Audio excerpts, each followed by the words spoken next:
Hello everyone and welcome back to the classroom. तो भैया आज की इस वीडियो में हम बात करने वाले हैं nature and types of industries. ठीक है, मैं ये वीडियो स्टार्ट करने से पहले मैं ये बता दूं कि ये इस चैप्टर का पार्ट सेकंड वीडियो है और अगर आपने पहला पार्ट नहीं देखा तो पहले जाकर के आप पहला पार्ट देखिए। तो आइए स्टार्ट करते हैं। तो पहला हमारा टाइप्स ऑफ इंडस्ट्रीज क्या क्या है।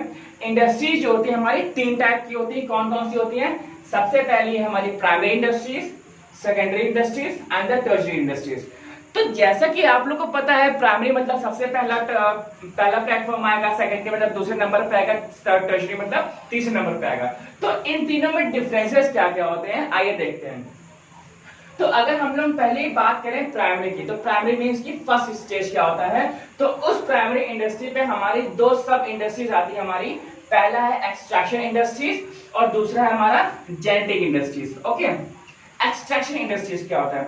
एक्सट्रैक्शन इंडस्ट्रीज वो इंडस्ट्रीज होती हैं जहां पे हम लोग कोई भी अपना मिनरल, नेचुरल रिसोर्स जो होता है मिनरल, उसको हम लोग अर्थ के अंदर से एक्सट्रैक्ट करते हैं। मींस टू से कि हम लोग उसको अर्थ से निकालते हैं। As we can take the example of the coal, we can take the example of the iron ore. जैसे कि आप लोगों को पता है हमारा जो कोल होता है क्या होता है, हम लोग उसको निकालते हैं जमीन के अंदर से।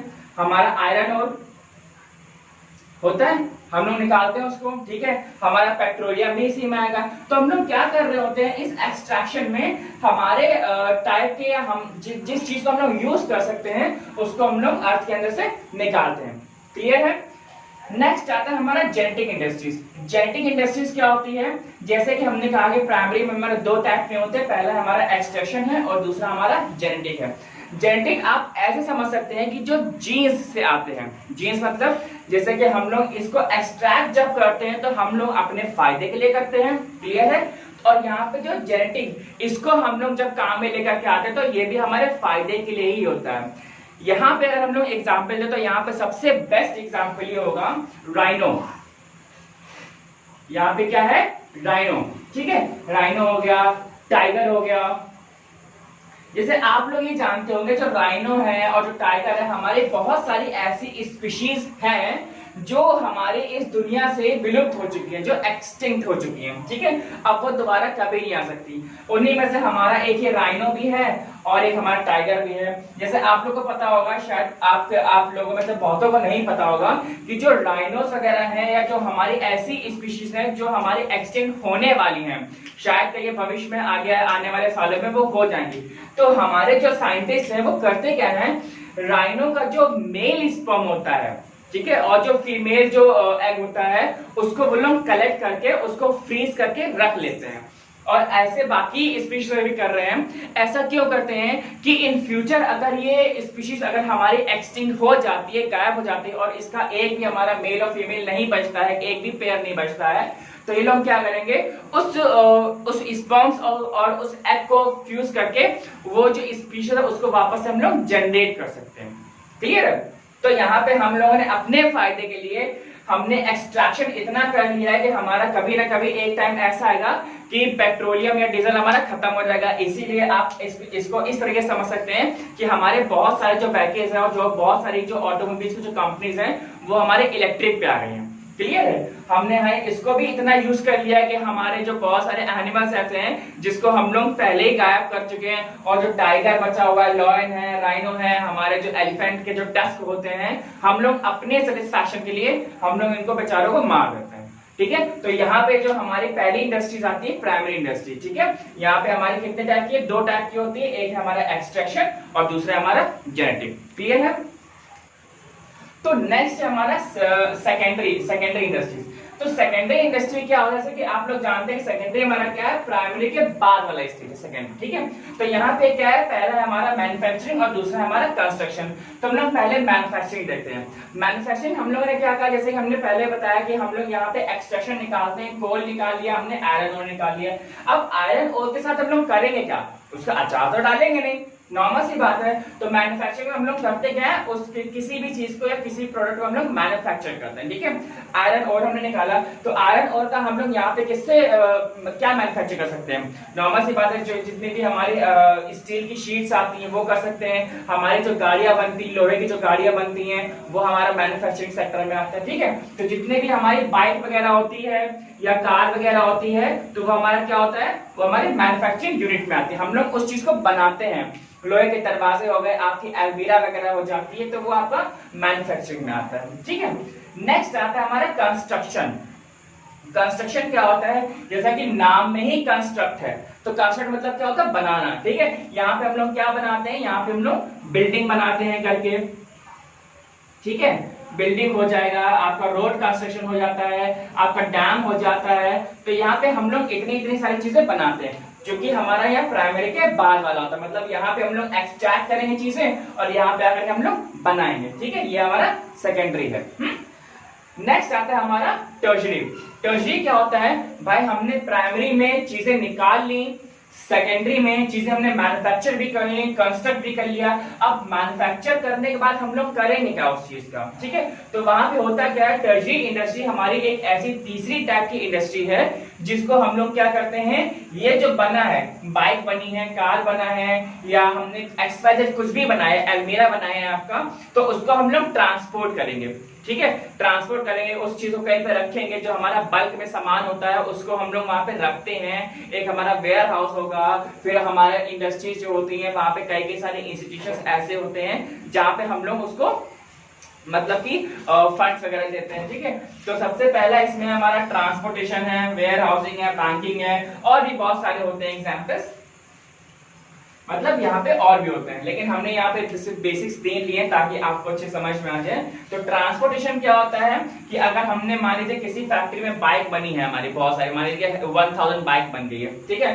तो उस बाइक को हम लोग क्या होता है कि जहाँ पे डेस्टिनेशन होते हैं, शहर पहुंचानी होती है बाइक, तो होता क्या है, रोड के थ्रू जाएगी, ठीक है। तो हमने उसको क्या कर दिया, ट्रांसपोर्ट कर दिया। भाई एक ट्रांसपोर्टर है, उसने हमारा कॉन्ट्रैक्ट था, तो वो जाके मान लीजिए दिल्ली में बाइक बनी, तो दिल्ली से वो मुंबई जाएगी, दिल्ली से फिर वो चेन्नई जाएंगे, दिल्ली से वो कोलकाता जाएंगे, ठीक है। यहाँ पे ये ट्रांसपोर्टेशन हो जाता है। वेयर हाउसिंग क्या होता है, वेयर हाउसिंग का मतलब ये होता है कोई भी चीज को अगर हम लोग इकट्ठे जब सामान बल्क में खरीदते हैं, ठीक है, तो बल्क में खरीदने के साथ क्या होता है, तो हम लोग उसको इंस्टेंट तो यूज नहीं कर लेंगे, तो उसको वहां पे रखते हैं। जैसे आप लोग के घर में ऐसा बहुत सारा होता होगा कि जैसे मान लीजिए कि टूथपेस्ट आ जाते घर में, या फिर साबुन आ जाता है, नहाने वाला भी होता है, कपड़े वाला भी होता है, सर्फ भी होता है, और ऐसे बिस्किट भी बहुत सारे आए थे। तो हम आप लोग करते क्या, उस चीज को हम लोग स्टोर रूम में रखते हैं, क्लियर है। तो वो रूम क्या कहलाता है, वो हमारा स्टोर रूम, वहां पे चीजें हमारी रखी हुई है संभाल के। तो उसी प्रकार से हमारा वेयर हाउसिंग भी होता है, ठीक है। हमने ट्रांसपोर्ट कर लिया, और वेयर हाउसिंग साथ क्या होता है, वहां पे चीजें हम लोग रखते हैं संभाल के, क्लियर है। यहाँ पे नेक्स्ट होता है बैंकिंग। बैंकिंग मतलब क्या होता है, यहाँ पे हमने बात कर रहे हैं टर्शरी की, इन द सेंस कि इतना सारा कुछ करने के लिए एक्सट्रैक्शन हो गया, मैन्युफैक्चरिंग हो गया, अब यहाँ पे हमने बनाया, तो एक कोई इंस्टीट्यूशन होना भी तो चाहिए ना, कि भाई इस सेकेंडरी वाले को हमारा कोई फंड्स दे सके, हमें कोई फाइनेंस कर सके, ठीक है। तो यहाँ पे जो होता है हमारा बैंकिंग होता है, मतलब भाई वो जो होता है इसको ये फाइनेंस कर सकता है, ठीक है, ताकि वो जो आगे अपनी जो इंडस्ट्री है वो आगे अपनी वो चला सके, क्लियर है। तो आई होप कि आपको क्लियर होगा इंडस्ट्रीज के हमारे कितने टाइप के होते हैं। You can see the primary industry, secondary industry and the tertiary industry, clear है।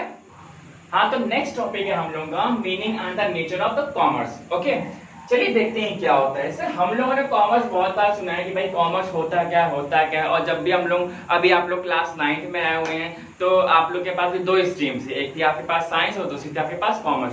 तो कॉमर्स मतलब क्या होता है, ऐसे लोग बहुत सारे बच्चे होते हैं ऐसे आप लोग जैसे कि भाई वो समझते हैं कॉमर्स बहुत आसान होता है, ऐसी बात नहीं होती है, ठीक है। चलिए आइए देखते हैं कॉमर्स मतलब क्या होता है। कॉमर्स मतलब ये होता है कि जैसे ही कॉमर्स आए तो आपके दिमाग में दो टर्म आने चाहिए, पहला आपका बाइंग एंड दूसरा है सेलिंग, ठीक है।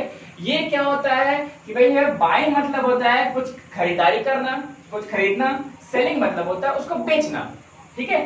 What we can do over here, we can get to understand these two terms with an example। जैसे कि मान लीजिए आपने कुछ बाय किया, आपने कुछ खरीदा किसी से, ठीक है। जैसे ये मान लीजिए कि आपने किसी से बुक खरीदी, ठीक। आपने जब बुक खरीद ली तो उसने क्या किया, उसने आपको सेल किया, ठीक, आपने बुक खरीदी और वही बुक या मान लीजिए कि आपने किसी और को सेल कर दिया, आपने बुक खरीदी यहाँ पे 200 की और आपने उसको बेच दी वहां पे 300 की या 400 की, मान लीजिए 400 की। यहाँ पे आपने बुक खरीदी 200 की, यहाँ पे आपने बेच दी 400 की, तो आपको वहां पे प्रॉफिट कितने का हुआ? 200 रुपए का हुआ। ठीक, तो अब उस 200 रुपए से आप क्या करने वाले हैं, या आप उस 200 रुपए में अपने लिए शर्ट खरीदने वाले हैं, ठीक है, या फिर उस 200 रुपए से आप ऐसा कुछ भी कर लेंगे जिससे आपकी वांट सेटिस्फाई होती है। ठीक है, तो वहां पे ही आपने कुछ खरीदा और आपने कुछ बेचा, तो आपको क्या हुआ, उस जिसको आपने बेचा उसकी वांट्स पूरी हो गई, भाई उसको बुक चाहिए थी, और जिससे आपने खरीदा उसको पैसे मिल गए, शायद उसके भी कुछ होगा खर्चे वगैरह। तो यहाँ पे क्या हुआ, इन दोनों ही टर्म को करने के साथ साथ आपके जो म्यूचुअल बेनिफिट्स थे वो हो गए। ठीक है, आपको पैसा चाहिए था और मान लीजिए आपको शर्ट चाहिए था और जिससे आपने खरीदा उसको पैसे चाहिए थे, तो आपका भी काम हो गया और उसका भी काम हो गया। क्लियर है? तो कॉमर्स का मतलब ये होता है किसी से कुछ खरीदना और किसी को बेचना। Buying and selling is the complete terminology, और you can say that it is a complete process in कैसे कहेंगे कि एक प्रोसेस होता है उसको करने के लिए। ठीक है, इस तरीके से समझ लीजिए। ठीक, यहाँ तक क्लियर है? नेक्स्ट टॉपिक है हमारा importance of commerce. Okay, importance of commerce, और फिर उसी के अंदर हमारा आता है टाइप्स ऑफ द हिंड्रेंसेस। तो सबसे पहले हम समझते हैं कि इंपॉर्टेंस ऑफ कॉमर्स क्या है। जैसे कि हम पहले बता चुके हैं कि कॉमर्स होता क्या है एक्चुअली में। तो यहाँ पे इंपॉर्टेंस क्या है, importance is same as which can break the barrier between the producer and the consumer। Clear है? ये आपका कीवर्ड है बैरियर, मतलब जो आपका तोड़ता है प्रोड्यूसर से और कंज्यूमर के बीच में। ठीक है, कि भाई जो प्रोड्यूसर प्रोड्यूस करना चाह रहा है और वो जो कस्टमर है वो हमारा खरीदना भी चाह रहा है। ठीक है, अब प्रोड्यूसर जो है वो इंडिविजुअल, वो पर्सनली तो कंज्यूमर को नहीं जानता है ना, ठीक है, कि वो उसको जानता हो, ऐसे तो नहीं जानता है। और कंज्यूमर को भी नहीं पता होता कभी कभी कि ये जो प्रोडक्ट है ये किसने प्रोड्यूस किया एक्चुअली में। क्लियर है? तो इन्हीं के साथ साथ जब प्रोड्यूसर से जब वो चीजें बनाता है और कंज्यूमर तक पहुंचता है तो उसके बीच में कुछ रुकावटें भी आती हैं। ठीक है, तो उसी रुकावट को हम लोग बोलते हैं हिंड्रेंस। क्या बोलते हैं हम लोग? हिंड्रेंस। तो हिंड्रेंस क्या होता है, ये बहुत सारे टाइप्स के होते हैं। यहाँ पे नॉर्मली हम लोग 6 टाइप्स के पढ़ेंगे and examination point of view से बहुत इंपॉर्टेंट है। तो आइए देखते हैं एक एक करके कि ये हिंड्रेंसेस क्या क्या होते हैं। तो सबसे पहले हमारा hindrance of the person. Person मतलब क्या होता है भाई, पर्सन की रुकावटें क्या है कि भाई जो प्रोड्यूसर है वो अपना सामान प्रोड्यूस तो कर रहा है, लेकिन वो किसको देगा भाई, जब कोई मार्केट में बायर ही नहीं होगा तो वो बायर उसका सामान कौन खरीदेगा। ठीक है, और मान लीजिए कि अगर उसका सामान किसी ने खरीद भी लिया है तो वो जो खरीदा है तो कंज्यूमर जो होगा तो उसको कैसे मालूम कि जो भाई मेरे जो जरूरत का सामान है वो इसी के पास मिलेगा। ठीक है, तो वहां पे हमारे डिस्ट्रीब्यूटर्स आते हैं, वहां पे जो प्रोड्यूसर्स और कंज्यूमर के बीच के जो मिडिल मैन होते हैं उनको हम लोग बोलते हैं डिस्ट्रीब्यूटर्स। ठीक है, तो ये जो डिस्ट्रीब्यूटर होते हैं कभी कभी हमें ये दिक्कत हो जाती है कि भाई हमारा सामान कौन खरीदेगा, प्रोड्यूसर सोचता है, और हमसे कौन खरीदेगा और कंज्यूमर तक कैसे पहुंचेगा वो। क्लियर है? पहला पार्ट होता है हमारा ये हिंड्रेंस ऑफ पर्सन की, मतलब यहाँ पे प्रॉब्लम आती है पर्सन की, जो डिस्ट्रीब्यूटर्स जो होते हैं बीच में जो मिडिल मैन होते हैं उनको देखने के लिए। नेक्स्ट आता है हमारा hindrance of the place. Place क्या होता है? एज सच आप लोग जानते होंगे कि भाई अगर हम जैसे मान लीजिए दिल्ली में रह रहे हैं, ठीक है, और दिल्ली में है, दिल्ली में कोई कंपनी है और दिल्ली में कोई कंपनी है, और तो हम चाहते हैं भाई ये सामान हमको मिल जाए, तो कोई बात नहीं भाई मिल जाएगा। लेकिन अब दिल्ली से मुंबई कैसे जाएगा, दिल्ली से कोलकाता कैसे जाएगा, दिल्ली से चेन्नई कैसे जाएगा। तो यहाँ पे जो आता है प्लेस, ये क्या होता है, जब भी कोई सामान जब बन जाता है, जब प्रोड्यूसर जो होता है उस सामान को प्रोड्यूस कर लेता है तो उसके सामने एक ऑप्शन ये होता है भाई अब वो जो चीजें हैं वो ऑल ओवर कंट्री में या ऑल ओवर वर्ल्ड में वो कैसे भेजेगा उसको। ठीक है, तो यहाँ पे उसको प्लेस की दिक्कत होती है, और प्लेस जब उसने भेज दिया तो जो सामान है वो रखा कहाँ पे जाएगा भाई, उसके लिए जो होता है जो बायर होता है उसने अपना वेयर हाउस बनवा के रखा हुआ होता है, या जिसे हम लोग गोडाउन कहते हैं कि भाई अपना जो सामान है वो स्टोर करके रखे। क्लियर है? तो उसके लिए यहाँ पे प्लेस जगह भी होनी चाहिए कि भाई वो कहाँ पे रखेगा। हम लोग इकट्ठे सामान तो खरीद लेंगे लेकिन इकट्ठे वो अगले दिन तो बिक नहीं जाएगा ना। ठीक है, तो उसके लिए हमें क्या चाहिए होता है, हमें वेयर हाउस चाहिए होता है, उसके लिए एक प्लेस चाहिए होती है। क्लियर? नेक्स्ट आता है हमारे पास हिंड्रेंस ऑफ द टाइम।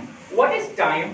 जैसे कि हिंड्रेंस आपको मालूम है कि कोई रुकावट, कोई प्रॉब्लम हो जाना, ठीक है। और यहाँ पे टाइम के साथ हमें प्रॉब्लम हो जाना, टाइम इन द सेंस जैसे कि हम लोग ये बात कर लें कि कोई भी, जैसे हमारे हम क्लोथ की बात करते हैं, शर्ट्स है तो हम लोग क्लोथ की कपड़े की बात कर लेते हैं। जैसे कि हमारा जो इस पे जैसे दिवाली हो गया और ईद वगैरह हो जाता है, तो ये कुछ ऐसे हमारे त्योहार होते हैं, फेस्टिवल होते हैं जिसमें हमारे जो गारमेंट्स होते हैं, गारमेंट्स का जो सेलिंग होता है वो बहुत ज्यादा होता है, ठीक है। तो यहाँ पे अगर हम लोग टाइम की बात करें तो जब तक कि हमारे टाइम से पहले वो या ऑन टाइम, जैसे मान लीजिए कि 10 दिन बाद या 15-20 दिन बाद हमारी दिवाली है या ईद है, तो उसके जब भाई कोई अगर स्टॉक वाला कोई शॉपकीपर होगा तो वो तो 10-15 दिन पहले ही सामान खरीद लेके आएगा ना स्टॉक में।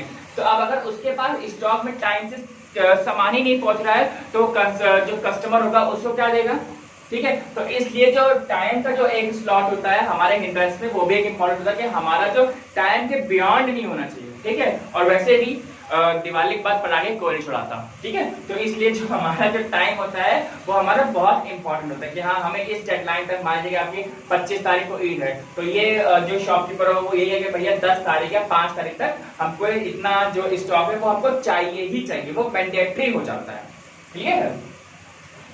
नेक्स्ट आता है हमारा हिंड्रेंस ऑफ रिस्क। रिस्क क्या होता है, अब भाई जो पर्सन था, डिस्ट्रीब्यूटर हो गया, यहाँ पे जगह भी हो गई, यहाँ पे टाइम भी आपका आ गया। रिस्क यहाँ पे ये होता है जो प्रोड्यूसर होता है, प्रोड्यूसर से जब सामान हमारा कंज्यूमर तक जा रहा होता है तो उसके बीच में भी हमारे कई स्टेशन आते हैं, कई प्लेटफॉर्म्स आते हैं, ठीक है। तो रिस्क मतलब कि जब एक जगह से दूसरी जगह जा रहा है तो टूटने फूटने का डर होता है, चोरी होने का डर होता है, क्या है, कैसे है, क्यों है, भाई किसने चुरा लिया, किसी ने डकैती डाल ली नहीं डाल ली, या किसी ने जब से छीन लिया, ठीक है। इस पे बहुत सारी मूवीज भी बनी है आपकी, तो आप उसमें देख सकते हैं। तो रिस्क मतलब ये होता है कि रिस्क है भाई, सामान यहाँ से या दिल्ली से या मुंबई जाने में रिस्क है, क्योंकि जो जितना भी हमारा बल्कि सामान होता है वो रात में ही जाता है नॉर्मली, क्योंकि रात में सब कुछ हाईवे वगैरह पर खाली होता है, तो आराम से जो ड्राइवर लोग होते हैं जल्दी से आपकी गाड़ी चला के पहुंचा देते हैं, ठीक है। तो वहां पे भी रिस्क होता है भाई, चोरी ना हो जाए, कहीं गाड़ी एक्सीडेंट हो जाएगा तो उसको कौन बियर करेगा। तो इस रिस्क को कवर करने के लिए हमारे पास एक टर्म होता है इंश्योरेंस, ठीक है। आप लोगों का भी होगा इंश्योरेंस, तो बहुत सारी जो गवर्नमेंट सेक्टर में भी इंश्योरेंस होता है, प्राइवेट सेक्टर में भी इंश्योरेंस होता है। तो जितने भी हमारे रिस्क होते हैं वो हमारे कभी कभी इंश्योरेंस से हमारा कवर हो जाता है, ठीक है।